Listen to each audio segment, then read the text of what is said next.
de l'eau.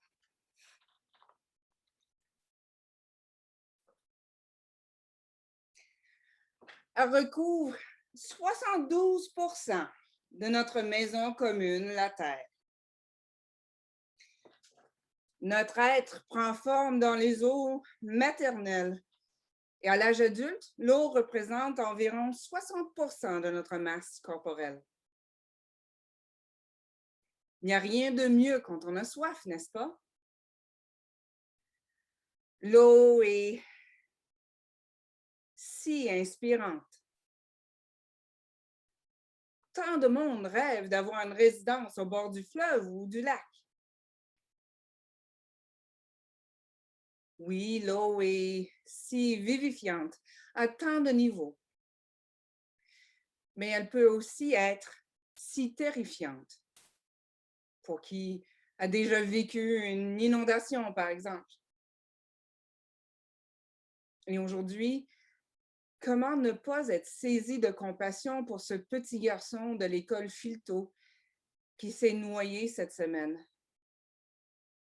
Comment ne pas être saisi de compassion pour sa famille ainsi que pour ses enseignants et ses compagnons et compagnes de classe? Et comment ne pas s'indigner quand on sait qu'il y a 38 communautés autochtones au Canada qui, même en 2021, n'ont toujours pas accès à l'eau potable. L'eau, une immense bénédiction qui peut se transformer rapidement en danger imminent. Ça, les premiers disciples de Jésus le savaient pertinemment. Ils étaient habitués à pêcher sur le lac de Galilée, une étendue d'eau qui est basse, apparemment 200 mètres au-dessous du niveau de la mer, et entourée de hautes collines. Cette configuration favoriserait les changements de temps.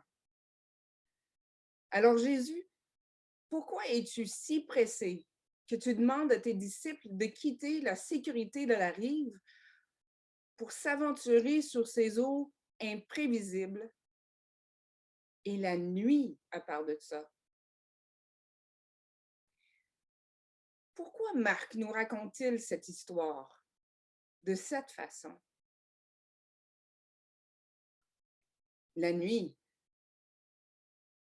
c'est le temps où sortent les monstres. C'est le temps des cauchemars et des pires dangers. Mais la nuit, c'est aussi un moment propice à des révélations particulières, n'est-ce pas? Dans la Bible, on en trouve plein d'exemples. Pour n'en citer que deux, il y a Jacob qui, de nuit, lutte avec Dieu et les hommes et en sort transformé. C'est à partir de ce moment qu'on l'appelle Israël. Il y a aussi Joseph, papa de Jésus, qui est averti dans un rêve de ne pas avoir peur de prendre Marie comme épouse. N'est-il pas vrai que c'est souvent dans les moments les plus sombres de nos existences que la présence de Dieu se manifeste de façon particulièrement personnelle et saisissante? Oui, on peut louer Dieu spontanément devant un beau paysage. Mais quand Dieu vient à notre secours au milieu de notre nuit, c'est souvent à ces moments-là qu'on prend conscience de qui Dieu est pour nous réellement et qu'on apprend peu à peu à mettre notre confiance en lui. Qui donc est cet homme pour que même le vent et les flots lui obéissent? Après la scène de la tempête apaisée, Marc invite ses lecteurs et ses lectrices à faire une confession de foi. Qui donc est cet homme Cet homme n'est pas simplement un guérisseur ou un sage. Il est nul autre que le Fils de Dieu, le Fils du Créateur dont le souffle planait sur les eaux au commencement de tout. C'est précisément ce que Marc affirme au tout début de son évangile.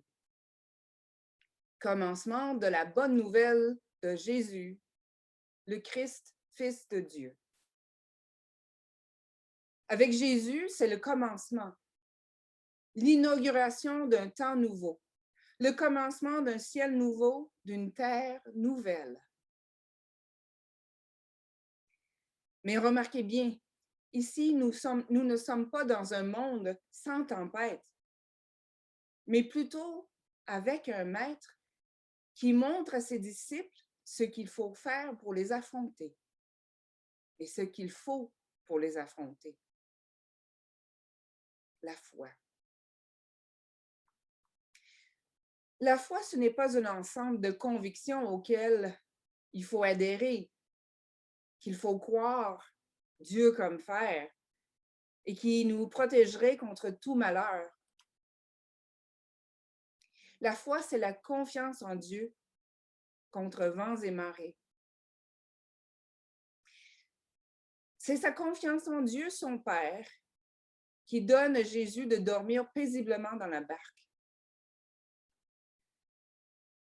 Les disciples se trompent. Le sommeil de Jésus n'est signe ni d'insouciance, ni de déni, ni de fuite. Jésus ne dort pas comme ses disciples qui s'endormiront plutôt que de veiller avec Jésus dans les heures les plus sombres de sa vie. Jésus dort littéralement du sommeil des justes. Jésus dort du sommeil de ceux et celles qui, par la grâce seule, mettent leur confiance en Dieu, qui est avec nous au cœur de la tempête. C'est cette confiance qui permettra à Jésus d'affronter les tempêtes successives qui s'abattront sur lui. L'opposition grandissante de ses adversaires, l'incompréhension et l'abandon de tous ses proches, les accusations sans fondement, la condamnation, la torture et la mort. Non, avoir la foi ne garantit pas qu'il n'y aura pas de tempête ou que tout s'apaisera rapidement comme par magie. Jésus n'est pas un magicien. Qui donc est cet homme pour que même le vent et les flots lui obéissent?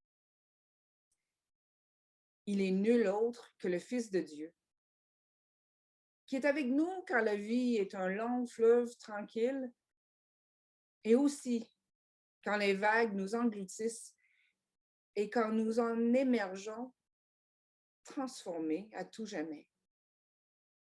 Il est Dieu qui est avec nous dans la vie, dans la mort et dans la vie au-delà de la mort.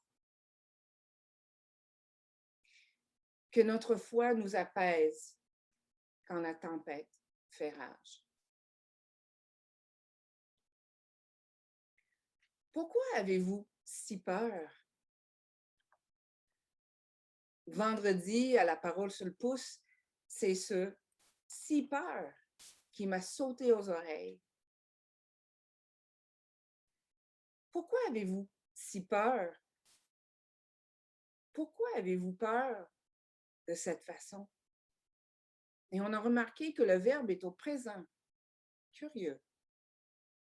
Pourquoi avez-vous peur? Pourquoi avez-vous si peur? Maintenant que la tempête est apaisée.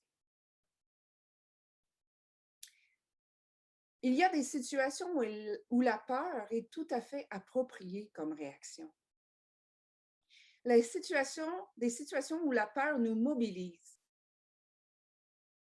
Il y a des peurs qui nous font fuir des situations dangereuses, des relations toxiques ou violentes, des environnements qui nous étouffent. Il y a des peurs qui nous font militer, manifester lutter de toutes nos forces pour la justice, pour l'équité, pour la vie abondante, pour la création tout entière. Il y a des peurs qui suscitent notre indignation, notre compassion, notre solidarité et toutes nos créativités. Nous poussons à l'action. Or, il y a d'autres peurs, celles qui nous anesthésient, qui nous paralysent, qui nous empêchent d'agir et d'avancer. Ce sont des peurs qui rôdent souvent la nuit, les peurs et les angoisses qui surgissent quand tout nous semble perdu d'avance. Les scénarios catastrophes qui nous tiennent éveillés comme autant de films d'horreur qui tournent en boucle dans nos têtes. Je sais d'expérience que la foi peut être très efficace contre ce genre de peur. Comme Jésus est efficace contre la tempête qui fait rage et qui fait peur aux disciples ce matin. Il dit seulement une parole et rabroue le vent et la mer. Tais-toi. C'est exactement le même mot qui est utilisé lorsque Jésus délivre un homme tourmenté par un esprit impur.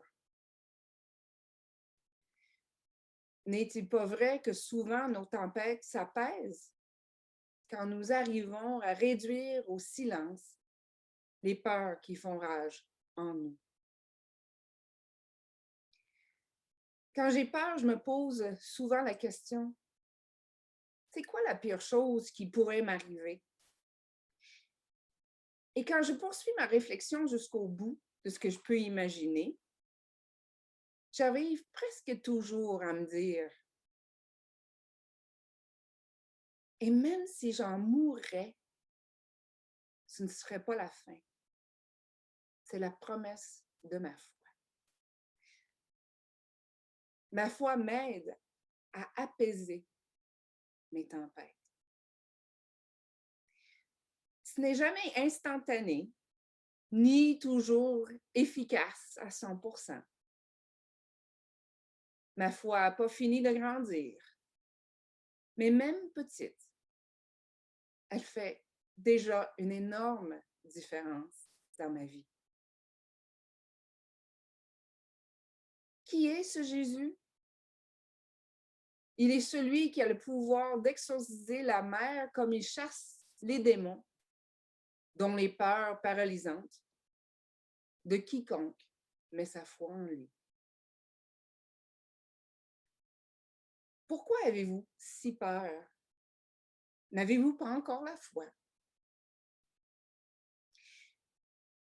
Et si on entendait cette deuxième question, non pas comme un reproche, mais plutôt comme une question rhétorique. N'avez-vous pas encore la foi? Si. Disciples de Jésus, nous avons déjà, par la grâce de Dieu, tout ce qu'il nous faut.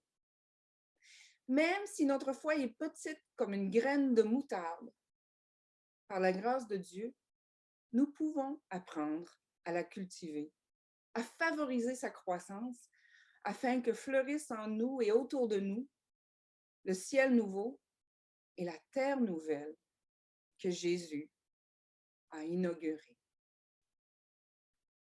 Amen.